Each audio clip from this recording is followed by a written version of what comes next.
Well, my name is Culmer. I'm fighting here at the Blue Horizon, middleweight.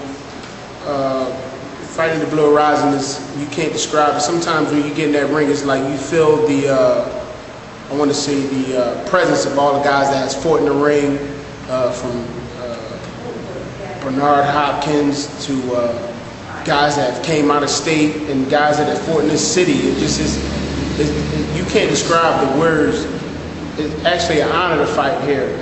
You know, it's a privilege to me as a fighter to be able to fight here simply because so many great fighters that came through this building and walked up those steps and still continue to come here as spectators now. So, you know, that just tells you what type of venue this is when the guys still come back, you know, and be here.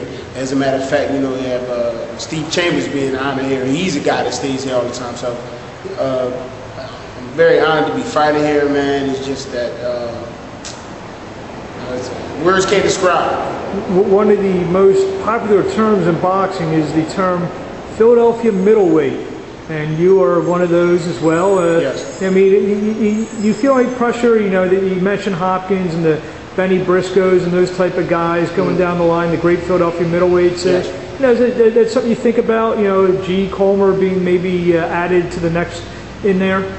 None at all. I feel no pressure at all, simply because their legacy is their legacy. But one thing that I will say is, they say when you see guys do great things, you follow in their footsteps and, you know, the things that they made. So coming out of this city, being closely around guys like Bernard Hopkins, to me, he constructed the blueprint for a good fighter. Even if you don't reach his greatness, you will get some type of success if you follow that blueprint. The blueprint to me, which is seeing him come up, always being ready for a fight, always being in shape for a fight, and just constantly living and breathing boxing, and that's the blueprint. I seen Steve Chambers and Steve Cunningham in the gym. Steve Cunningham has lived by that blueprint, and me seeing him do it, you know, it's possible. It just lets you know that it's possible. Not that you have to follow and, you know, it's any pressure, but it lets you know that it's possible. If you can reach out there, you can reach for it. If you work hard enough, you will. It's obtainable. You mentioned gym wars, Philly gym wars. Have you engaged in a couple of those in your days? I don't like. That's something that I think that Philadelphia should get out of. Simply because, I mean, we're all like crabs in a bucket at times. I mean, we all want to make it. So sometimes when you run in that race to make it, you know, sometimes it might get a little hectic in those in the sparring. But I leave that up to the trainers, because a fighter is going to be a fighter, but a trainer has to control the sparring session.